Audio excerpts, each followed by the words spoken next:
Hi, if I hear Jossum one more time, I'm going to flip this table. Andrew, and this is Gayties Toys.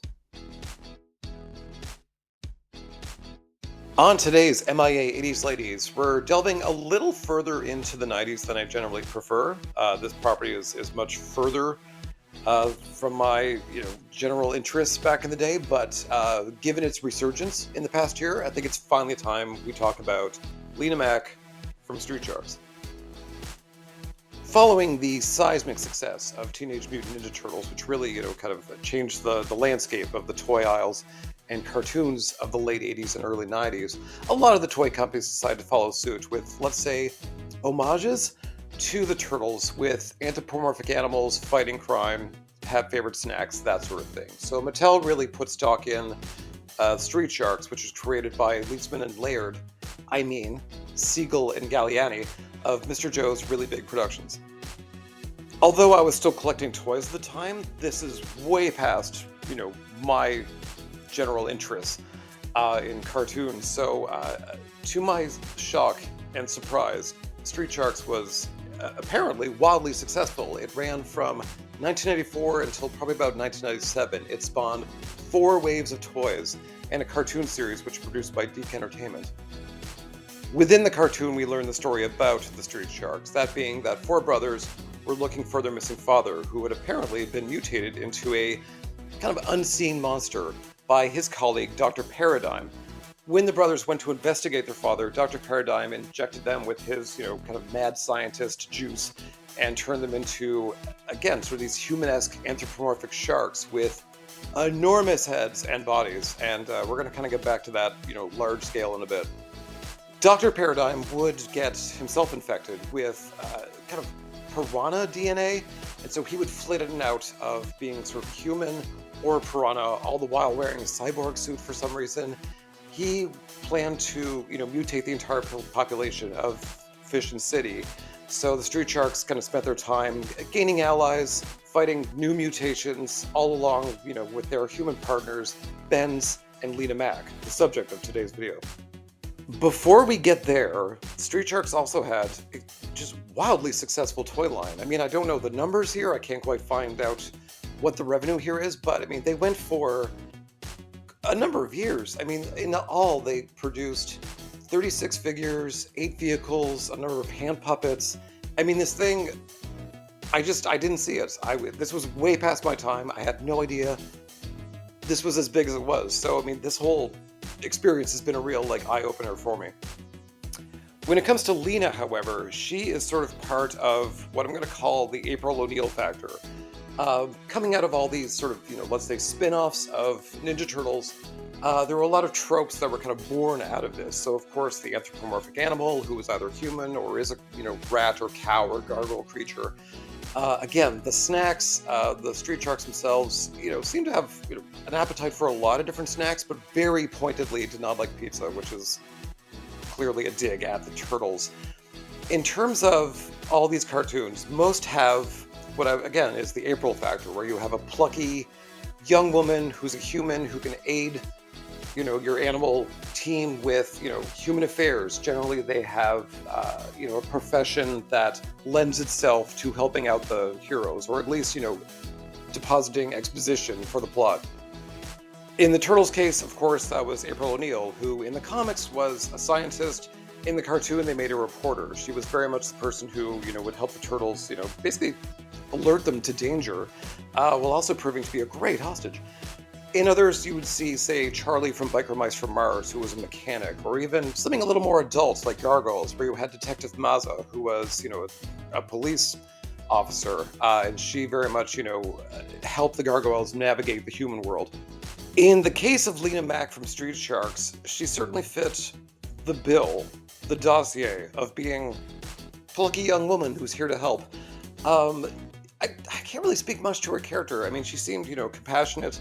She was a student of the brother's father, plus Dr. Paranoid, a young scientist at a university.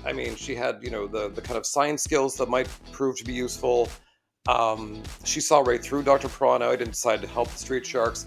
Nevertheless, she was a woman who was in a lab coat and, again, could have been helpful in the scientific kind of aspect of it, but the show was not heady or cerebral. So it became pretty clear that she was not really going to fit after all. Now, I say this not having the opportunity to talk about Black women, not just in this series, but broadly in the 70s, 80s, 90s cartoons. They were exceptionally rare. So I say this very much in spite of it, but the fact of the matter is, the Sharks had two human allies. One was Lena, the other was a guy named Benz. Benz was someone who was, he kind of spoke like a Gen X burnout who never actually, bought a marijuana cigarette. That said, he was very much a Donatello-ish inventor. He provided the Street Sharks with their vehicles. He provided them with their hideout. He sort of created this, place for himself as, a mechanic, as an inventor, as someone, very useful to their cause. Whereas Lena, again, probably more on the, again, very useful scientific side, but this was neither the time nor place. Likewise, a lot of these women in similar April O'Neil roles had very distinct looks. April especially.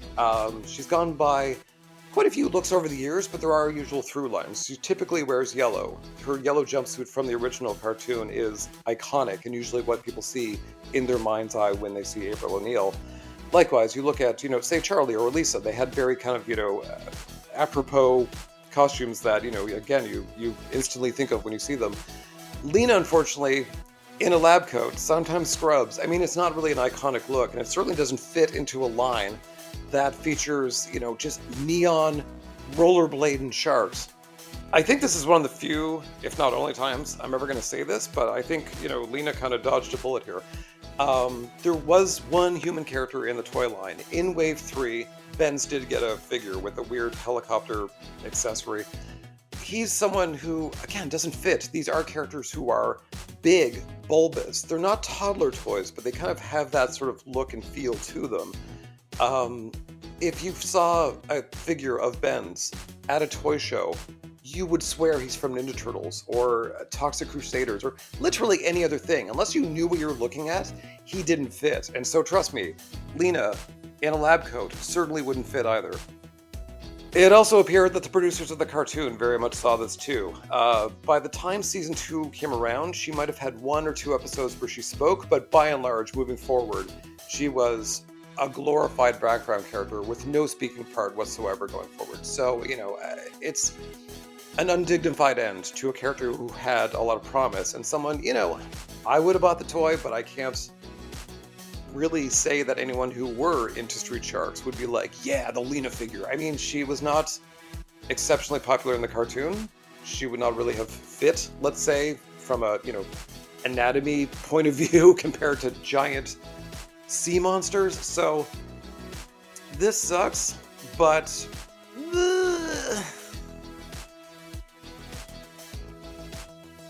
that was then, and this is now. And it looks very much like then. So in 2024, Mattel, as part of really more Mattel Creations, targeting more of an adult audience, decided to, let's say, re-release the Street Sharks. To my eye, they're basically reissues. There might be some added articulation, a few different variations on characters we never got. By and large, I can't tell the difference, but we are certainly getting quite a few new Street Sharks in their really interesting cage packaging with, an expanded roster. They're going the whole hog. We've seen Wave 2 and 3 at San Diego Comic-Con 2024, so Mattel's certainly whole hog into this. We've not seen Benz get a reissue, and I'm not terribly surprised. I mean, this isn't a line known for its human characters, or frankly, even world building. It's a Monster Mash kind of, toy line. So you never know. It would be interesting to see them sort of right some wrongs. But again, I hate to say it, but this isn't the line for Lena. It's barely the line for Benz. So this is one of those MIA 80s ladies where I kind of have to eat my hat and be like, well, she gave it a good try, but maybe she's best forgotten. And that's it for Street Sharks. It's a toy line and a cartoon, again, I'm not really aware of. I was well into, late high school, university at this point. I was collecting toys, but more of the, kind of Star Wars, Star Trek kind of avenue where they were starting to court adult collectors. So, a surprising toy line for sure, but also having watched the damn series, it's too radical. It's too 90s, it's too in your face, it's too much, it's too much. It's way too much for me. So, if you love it, you're in good luck. You've got a lot of new toys coming. You've got a lot of world building to do. You've got a lot of money to spend. So, congratulations. But as for Lena herself, maybe try to kit back from Passion Marvel Legends into the line. She, won't fit, but she wouldn't even if Mattel made a figure. So, there you go. Thank you for watching. Thank you for liking, commenting, subscribing, all those YouTube-y things, and I will see you next time on MIA 80s Ladies.